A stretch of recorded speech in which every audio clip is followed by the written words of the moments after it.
అన్నా నమస్తే ఎలా ఉన్నావు? బ్రహ్మాండంగా ఉన్నానబ్బా. అన్నా నిన్ను కొన్ని క్వశ్చన్స్ అడుగుతాను సమాధానం చెప్తావా? ఎందుకు చెప్పను? ఖచ్చితంగా చెప్తాను. ఎందుకు మోషన్ పోస్టర్ బదులు మోషన్ టీజర్ రిలీజ్ చేశారు? మా ప్రొడ్యూసర్ దగ్గర డబ్బులు ఎక్కువ ఉన్నాయి కాబట్టి. ఈ సినిమాలో గ్రాఫిక్స్ ఎక్కువ పెట్టారంట. Why? The sun rises in the east. అన్న ఈ సినిమా ఇప్పుడు ఎందుకు రిలీజ్ చేస్తున్నారు? సింహం సింగిల్గా వస్తుంది. ఎందుకు సెన్సార్ వాళ్ళు యూపీఐ ఇచ్చారు? పిల్లలు పెద్దలు కలిసి అందరు చూడాలని. పెద్ద హీరోతో ఎందుకు ఈ సినిమాని చేయలేదు? పెద్ద యాగ చేద్దామని. ఎందుకు ఈ సినిమాను డైరెక్ట్ గా జనాలు ఓటీటీలో చూడకూడదు?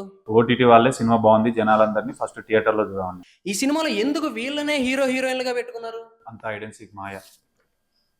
హీరోతో మందు సిగరెట్ ఎందుకు తాగించలేదు? నేను దాగను కాబట్టి. మ్యూజిక్ డైరెక్టర్ గా లీజోను మలయాళం నుండి ఎందుకు తెప్పించారు?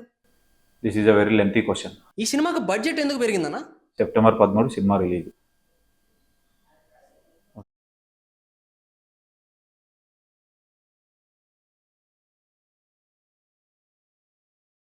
అన్నా నమస్తే ఎలా ఉన్నావు?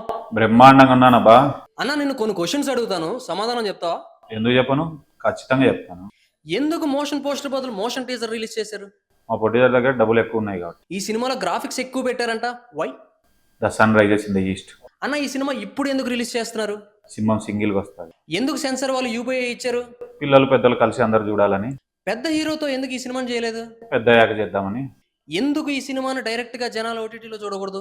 ఓటీటీ వాళ్ళే సినిమా బాగుంది జనాలందరినీ ఫస్ట్ థియేటర్లో చూడమని. ఈ సినిమాలో ఎందుకు వీళ్ళనే హీరో హీరోయిన్లుగా పెట్టుకున్నారు? అంత ఐడెన్సీకి మాయ. హీరోతో మందు సిగరెట్ ఎందుకు తాగించలేదు? నేను దాగను కాబట్టి. మ్యూజిక్ డైరెక్టర్ గా లీజోను మలయాళం నుండి ఎందుకు తెప్పించారు? This is a very lengthy question. ఈ సినిమాకు బడ్జెట్ ఎందుకు పెరిగిందన్నా? September 13 cinema release.